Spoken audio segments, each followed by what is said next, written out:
¿Te imaginas naufragar en un barco en el medio del Océano Pacífico y aparecer en la playa de alguna islita deshabitada junto a unas cuantas personas que nada tienen que ver contigo, tipo en nada? Por ejemplo, es un barco en el que tú vas de pasajera y sobrevives tú, el capitán, que es un señor inglés que ha sido siempre marinero y es, digamos, de clase obrera, una ricachona rusa que en su vida ha lavado un plato y un cocinero malasio, por ejemplo, ponle, que apenas sabe hablar inglés y bueno, pues esto parece el argumento del Triángulo de la Tristeza y en parte lo es. Bueno, te toca sobrevivir con esas personas en esa isla y formar una piña con ellas para poder pues nada, construiros un refugio, encontrar agua y alimento, obviamente cazar, vamos, defenderos de las inclemencias del tiempo y básicamente convivir y actuar en grupo para lograr sobrevivir. ¿Cómo podrías hacerlo? Si ni les conoces de nada, ni existe entre vosotros el más mínimo punto en común. Comprender al otro de manera profunda y buscar un entendimiento entre dos personas es algo muy complicado de lograr. En este episodio vamos a estudiar si realmente podemos llegar a comprender al otro y lo vamos a hacer desde un concepto común a algunas culturas del Pacífico como la de Samoa, el va. Pero espérate que no te he saludado. Hola, soy Paula Martín, periodista especializada en radio y podcasting con formación en antropología sociocultural. Y mi mayor interés es el antropoceno, es decir, la nueva época geológica propuesta para definir el profundo impacto del ser humano sobre el planeta Tierra. Este episodio forma parte de una serie corta de episodios muy breves en solitario para dar introducción a la siguiente temporada de ¿Cómo hemos llegado hasta aquí? El podcast en el que hablamos de cómo hemos estudiado a Homo sapiens de arriba a abajo y sin embargo seguimos cayendo en errores de base, malentendidos, prejuicios y problemas que nos dividen en lugar de buscar el entendimiento e ir hacia un objetivo común y beneficioso a toda la especie.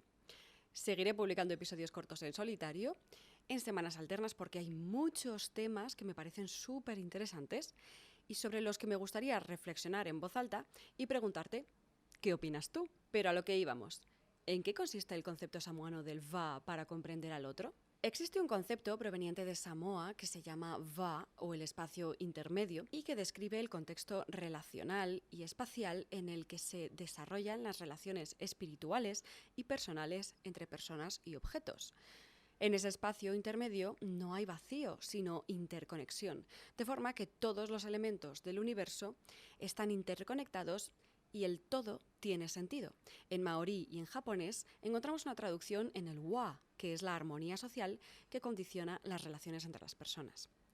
El va es un espacio y un tiempo que se crea entre dos personas y que viene predeterminado por el contexto y las relaciones previas, donde se permite que nazca y se desarrolle el entendimiento real, que debería ser en base a valores como la cercanía, la reciprocidad, el equilibrio en las relaciones, el respeto y la confianza mutuas. Un espacio poroso y en constante evolución y renegociación en el que se entretejen expectativas y obligaciones tácitas entre la gente y aquello que les rodea. Cheuleva es una expresión común en Samoa que quiere decir nutre la relación y que muestra cómo las relaciones nos definen. Este es un concepto crucial en culturas como la samoana, que valoran más el grupo y la unidad que el individualismo. Es decir, la persona no existe en su individualidad pura, sino en su relación con otros. Y este concepto tan interesante y tan de raíz que podríamos utilizar para crear un espacio entre dos personas y darles el tiempo y la intimidad necesarios para que se desarrolle una comprensión profunda y real, nos sirve para hablar de algo un poco más allá.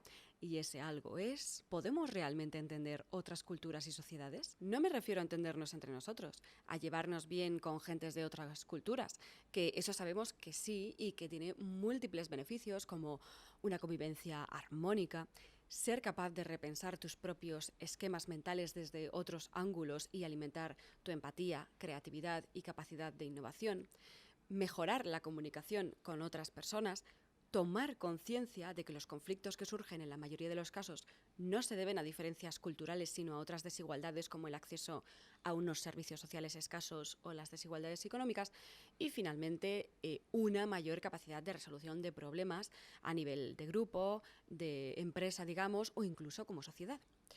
No, no, no, no. Yo me refiero a de verdad entender de qué va otra cultura, a comprenderla en profundidad, siendo alguien de fuera. ¿Pueden lograrlo las antropólogas que se dedican justamente a eso? ¿Y qué hay de la gente normal? Sobre todo en un mundo globalizado, pero súper polarizado, en el que nos fijamos más en lo que es diferente y por tanto nos da miedo y nos separa. Hay una polémica clásica en la historia de la antropología sociocultural que nos puede servir en este tema, y es la crítica que el antropólogo neozelandés Derek Freeman hizo de todo el trabajo de la antropóloga estadounidense Margaret Mead sobre la cultura de las islas de Samoa, precisamente. Ahora te cuento de qué va. Pero antes te explico que las culturas y sociedades no son algo monolítico y que se mantienen en el tiempo sin cambios, sino que son organismos vivos, porosos, que evolucionan y se impregnan de su contacto con otras gentes y modos de entender el mundo o cosmovisiones y de la propia evolución de sus gentes pues con el devenir del mundo. Y a esto mismo, este mismo concepto que antes no se pensaba que fuera así, contribuyó esta movida académica de la que te voy a hablar.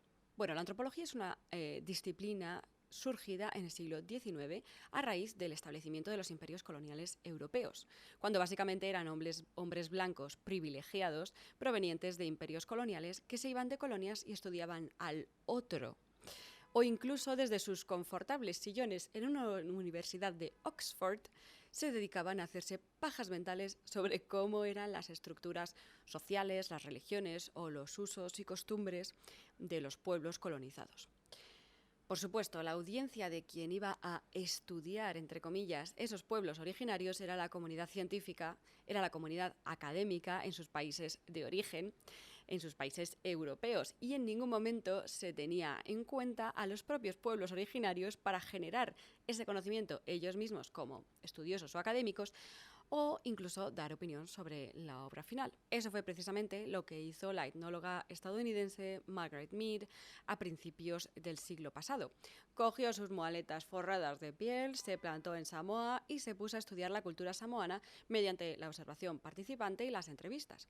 Fue tomando sus notas y al volver a su país, en 1928, publicó un libro llamado Adolescencia, Sexo y Cultura en Samoa, que hablaba de un modo de vivir el sexo entre los más jóvenes, digamos, muy libre, comparado con cómo se vivía en el mundo anglosajón. Bueno, fue un absoluto bestseller y supuso un hito en cómo se estudiaba las culturas que entonces se llamaban exóticas. Sin embargo, Margaret Mead era una joven mujer y además una mujer con una vida sexoafectiva muy rica y muy diversa que incluía un marido, un novio y una amante femenina. Una etnógrafa poliamorosa de la escuela del innovador Franz Boas que formó a muchas jóvenes antropólogas en una disciplina que por entonces era muy de hombres ricos acomodados. Vamos, muy machista, eurocentrista y racista por aquellos años. Ella cambió la perspectiva, le dio voz a alguien a quien ningún otro etnógrafo masculino habría preguntado antes, a las mujeres, a las niñas y a las adolescentes. Y les preguntó por su vida sexual, que esto tampoco era una cosa que se les preguntara a estas personas, que encontró pues muy desinhibida y muy libre, al menos comparado con las sociedades europeas y la americana de ese momento. Esto fue algo totalmente revolucionario para la antropología sociocultural. Puso en cuestión las certezas morales de Occidente sobre la monogamia y los roles de género tradicionales. Y fue algo indignante para la sociedad samoana de la época, que aún rechaza en gran medida su trabajo. Mead conoció de cerca a las mujeres y los más jóvenes. Se interesó, sobre todo, digamos, por los marginados, por los que no tenían una posición de poder, y hablaba de lo que le chocaba, claro, porque traía ya de serie sus sesgos y prejuicios, y llegó a la conclusión de que las diferencias de comportamiento entre distintos grupos de gente se debían sobre todo a diferencias culturales.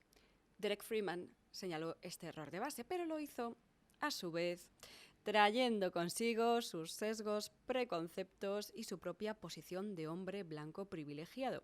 Y además calificó a esta académica de joven inexperta y naif. Ahí es nada.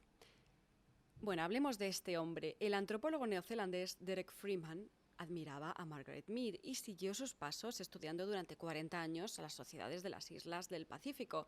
Esto lo hizo, vamos a tener en cuenta, 20 años después de el trabajo de Margaret Mead. Pero las investigaciones de Freeman y su convivencia con los samoanos durante un largo periodo de tiempo hicieron nacer una sospecha que se convertiría en malestar creciente al comprobar, en su opinión, que lo que él observaba, percibía y vivía era exactamente lo opuesto de lo que Margaret Mead había escrito. Durante años trató de publicar un libro rebatiendo todas las tesis de Mead y diciendo que en parte los errores de ella se debían a su escasa experiencia entre aquellas gentes y errores de comunicación debido a que la autora no llegó a hablar bien el idioma. Pero no fue hasta años después de la muerte de la investigadora, en 1983, que Freeman pudo publicar Margaret Mead y Samoa, la construcción y deconstrucción de un mito antropológico. Y el mito antropológico era Margaret Mead. Su obra fue rechazada con furia por la comunidad de las ciencias sociales y creó un gran revuelo porque atacaba las bases mismas del trabajo de Mead, que era un tótem para los académicos, dado que sus aportaciones habían contribuido a dar voz a los desfavorecidos y a favorecer la reflexión y la introducción de los grises, las sutilezas, los detalles en el trabajo de campo. Sin embargo, resulta que Freeman sí conocía una realidad muy distinta a la que conoció la antropóloga. Freeman conoció a fondo la realidad que le transmitieron los jefes de la tribu, quienes estaban interesados en que se divulgara una imagen de su pueblo como Dios manda. Una realidad única, homogénea, una imagen poderosa y muy estética de su cultura. Vamos, que Margaret Mead se había sentado a hablar con mujeres y niños y transmitió la experiencia vital de los que menos contaban en aquella sociedad, dando una visión que muchos consideraron negativa y por eso la rechazaron. Mientras que Derek Freeman le preguntó a los hombres poderosos, a los ancianos, quienes le transmitieron los saberes tradicionales y una visión, digamos, de puertas afuera, que favorecía su status quo y en la que ellos mandaban. Y mujeres y niños tenían un rol muy establecido y una posición inferior. Hoy en día se entiende que el diálogo entre el trabajo de Mead y Freeman contribuyó al avance y la modernización de una disciplina que tuvo su raíz en el racismo y el eurocentrismo, como la antropología sociocultural. Sin embargo, los nativos de Samoa rechazan el trabajo de ambos porque los dos cayeron en el error fundamental de pensar de partida que el pueblo samoano vivía en la oscuridad intelectual respecto, por ejemplo, a la ciencia o tecnología que se estaban desarrollando en Europa y que se consideraba pues lo más moderno. Y eso, pues claro, les hacía ignorantes. Lo cual me lleva a preguntarme, ¿debemos tratar de entendernos entre nosotros o basta con que nos toleremos? Si me preguntas, opción A, pero vamos, 100%. Necesitamos todos los puntos de vista, todas las experiencias vitales, acercarnos al otro y con tiempo y paciencia crear ese espacio intermedio donde pueda surgir ese entendimiento y se genere una comprensión. Y aquí no estamos hablando tampoco de tolerancia. Decía el etnólogo mexicano José del Val: confieso que el término tolerancia me disgusta, no solo por su insuficiencia, sino por los peligros que encierra para el sano ejercicio de la diversidad cultural. El diccionario nos dice que la tolerancia es condescendencia, benevolencia, llevar con paciencia, disimular lo que no es lícito, aceptar lo que me repugna. Es decir, que se tolera lo que no está bien, se tolera al que no es como yo soy y en consecuencia se tolera la diferencia. La acción de tolerar misma implica un principio de subordinación de lo que yo tolero. Me pongo por encima de lo repugnante y lo tolero. Me pongo por encima de lo que está bien y lo que no está bien y lo tolero. Entonces, sin reconocer e intentar comprender al otro, soy tan magnánimo que lo tolero. En última instancia, porque estoy encima de él, obviamente. No requiere demasiada discusión ubicar la tolerancia como uno de los fundamentos del paternalismo, efectivamente. Vamos, que como dice Del Val, nos ahorramos el esfuerzo de respetar lo diferente y aceptar lo que no comprendemos.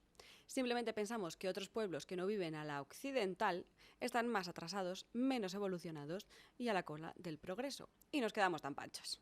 Y es que si nos hemos desgañitado diciendo que todos los seres humanos somos iguales, eso no quiere decir nada, en realidad, ya que construimos nuestra persona en base a la desigualdad.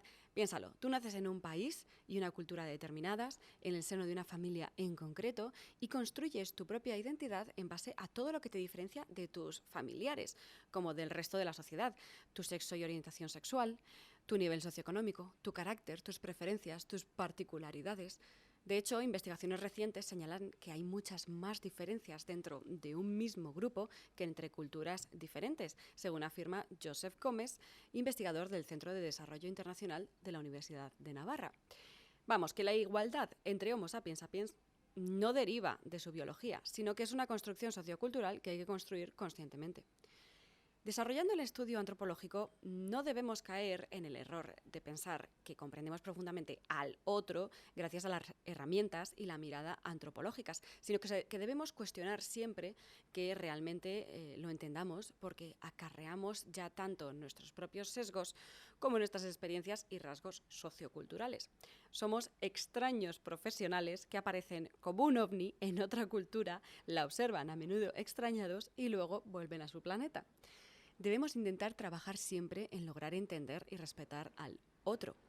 Uno de los errores más comunes sería señalar lo bizarro de ciertos comportamientos, en comparación, claro está, de la investigadora que los observa y de la propia cultura de la que ella provenga. Solo en la voluntad de un diálogo, de una comunicación real y en el interés y la pasión reales por lo otro, se puede empezar a construir una comprensión y una igualdad de carne y hueso. Se necesita tomar una distancia con el objeto de estudio, pero también un grado de empatía que profundice en la comprensión, y esto inevitablemente va a derivar en una relación personal más allá de la investigación estricta, que es en realidad la única manera de llegar a conocer y comprender algo en su totalidad. Y aquí entra el valor de los etnógrafos, historiadores, autores procedentes de pueblos originarios que están desarrollando su trabajo sobre su propia cultura en la actualidad. Y la realidad es que entender un grupo de personas, una cultura o sociedad, tarda un tiempo que no se puede acelerar. Hay códigos secretos, sutilezas y vericuetos que tardan tiempo en ser desvelados o comprendidos. Y en ello estamos. Hasta aquí llega esta filosofada. Muchas gracias por escuchar.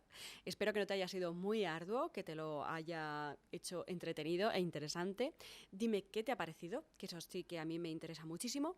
Y nos escuchamos la semana que viene. Sígueme en redes sociales para no perderte nada. En Instagram me encontrarás como wanderlust.paula, en YouTube como wanderlustpaula y en Twitter como paulapauloska. Escríbeme lo que quieras a paula.wanderlust@gmail.com. Encuentra la transcripción de este episodio y las preguntas que se quedaron en el tintero en mi web, wanderlustpaula.com. Suscríbete a mi newsletter si quieres recomendaciones de podcast, libros, documentales, artículos y otro contenido relacionado con cada episodio. Idea original de cómo hemos llegado hasta aquí, guión, producción, edición y redes sociales, yo misma, Paula Martín Camargo. Arte, José Manuel Moreno. Animación, Stefano Zambi. Gracias a todos los que han hecho posible este podcast y este episodio.